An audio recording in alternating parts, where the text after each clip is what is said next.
Three, two, one. There was once a set of twins who, on their 16th birthday, only had one thing on their minds.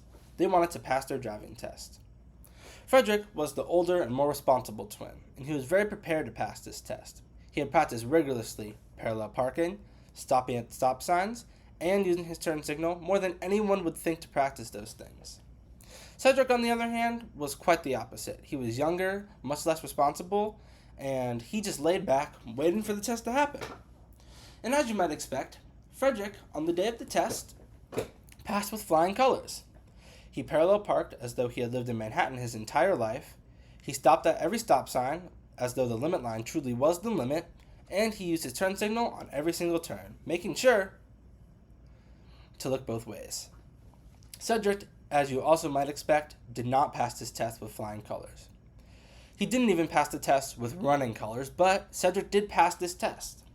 He parallel parked, to him and his brother's surprise, just as good as Frederick, and he ended up getting his license in spite of the fact he missed a couple turn signals and he blew through a stop sign. The boys, no matter how they got it, were both now home with their new licenses, and the rest of their birthday was in anticipation of the one gift they both truly wanted, a car to call their own. Frederick, being the older and more responsible twin, wanted a car because he wanted to start making some money, and a car means a job, a part-time job.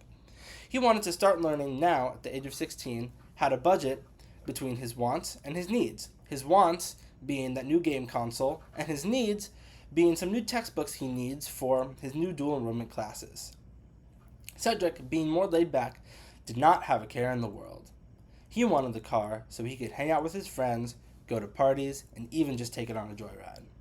For whatever the reason, both twins really wanted the car, and towards the end of the day, their mother came to them with a proposition. She said to them, "Boys, you can either have $1,000 each, which will not get you a car, but it'll give you enough money to start building towards and saving towards a car. Or I can buy you a car that you will both have to share." Both twins, for very different reasons, opted to share the car. Frederick wanted a car because even if he couldn't have it every day or for every hour of every day, that could still get him to and from work, and his budgeting journey could start by saving up for a car all on his own, for a car that he wants.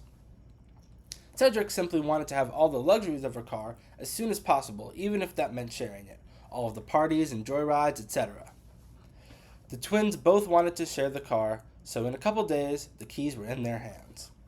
Frederick, when getting the car, said to his brother Cedric, "Hey, we should make a schedule so we both know when we need the car, so we can share effectively and both have the car when we need to have it."